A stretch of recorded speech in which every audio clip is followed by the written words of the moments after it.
With so many of the cars that we talk about in Unsung Heroes, it's all too often a case of a sad story behind many of these vehicles, be it rejection by the public, rejection by the manufacturer itself, being unsuccessful in a race for whatever reason, or maybe a car just not attaining what it set out for.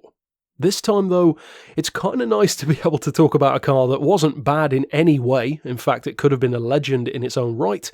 It was just deemed not as good as some of the other options on the table. Because of course, as you saw from the thumb and the title, this car is a very special Porsche. A Porsche Can-Am car, in particular from 1971.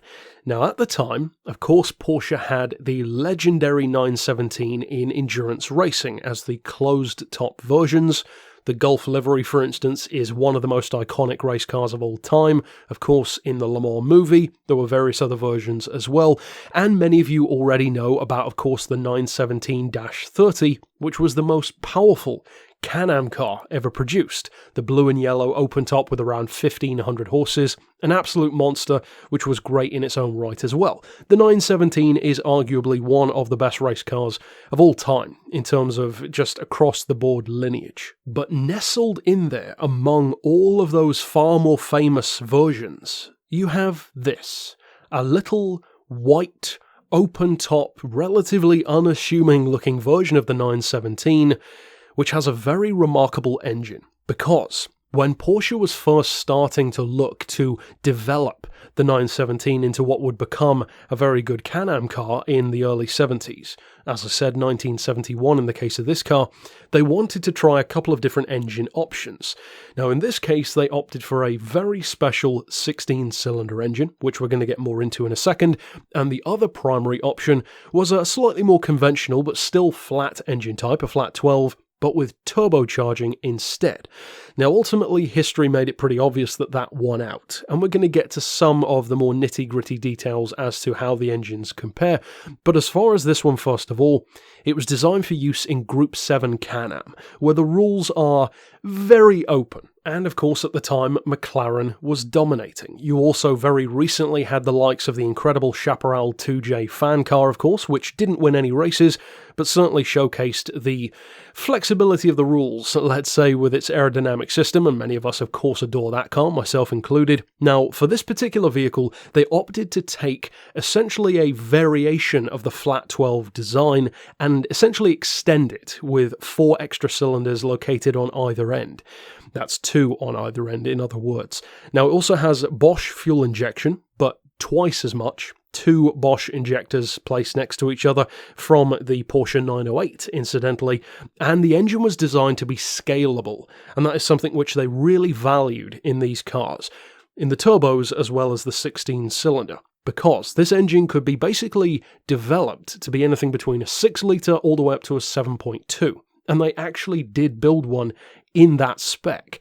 They built 4, in fact, of these 16-cylinder experimental engines. Only 2 remain to this day, and apparently back in the day, they had enough parts to make around 10 of them. But as I said, only 4 were ever built. But what an engine it is, because that 7.2-litre version, which was just over a 700-pound engine, produced 880 brake horsepower at just over 8,000 RPM. Once again, this is a naturally aspirated engine, a 7.2-litre flat 16. Now, that may be the most powerful naturally aspirated Porsche engine ever. I believe it may well be.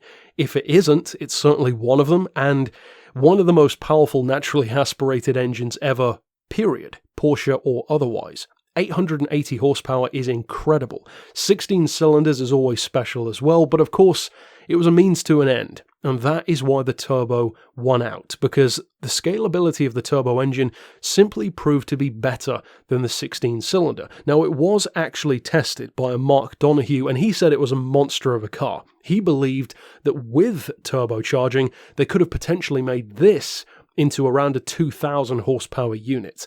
And based on the numbers that it already had, that seems fairly believable, especially given what I said earlier on about the flat 12 engine being used later on in the 917-30 to put out 1,500 horses. So again, it's not exactly outlandish to think that it could have been a 2,000 horsepower car. Now, ultimately, as I said, Porsche decided to go with turbo power, and history would indicate that was probably a good choice, because in 1972, they won the Can-Am Championship with, of course, the 917-10K, which once again had a flat 12 with turbo aspiration and was still more powerful than this car with 950 horses. Of course, more power is impressive, but 950 with a turbo compared to 880 naturally aspirated, my money's still on the 16 as being the cooler engine, but of course, as I said earlier on, what matters isn't which one's cooler, what matters is which one will win, and clearly they made a great choice. The 16-cylinder could have been great, but the 12-cylinder was, and I suspect some of their existing experience with that engine is probably what swayed them toward it in the end. It was already a winning formula. And ultimately that winning formula did of course lead to the car that I mentioned earlier, the iconic blue and yellow 1500 horsepower monster. So in the end, as I said at the start of the video, it's not so much a sad occasion that this car didn't get the chance to race, because it's not like Porsche didn't do well because of it. They did really well. Either side of this car, before it with the closed tops, after with the Can-Am cars. This one was just a necessary stepping stone in that process. And as it turns out, it's just a pretty awesome piece of Porsche history. The reason why it's an unsung hero is because most people don't really know that Porsche had a monster of a 16-cylinder engine, plus the fact that it's technically not a V16, it's a flat 16, also means that searching for the engine isn't necessarily as obvious. It won't come up as obviously in a search result, for example, as something like a Chizetta or a Cadillac 16 would. To me, though, it's definitely an unsung hero because it's just a cool idea. And the fact that it was a good car is kind of cool as well, because the car didn't fail in any way. It was a monster. It did well in testing. It had huge potential. It's almost like something like a McLaren MP412C being compared to a McLaren F1. Well, is the MP4 as good? You could argue no, but that doesn't mean it's bad, because the McLaren F1 is just god tier as far as supercars go. Likewise with this one. The 16-cylinder was a fantastic car.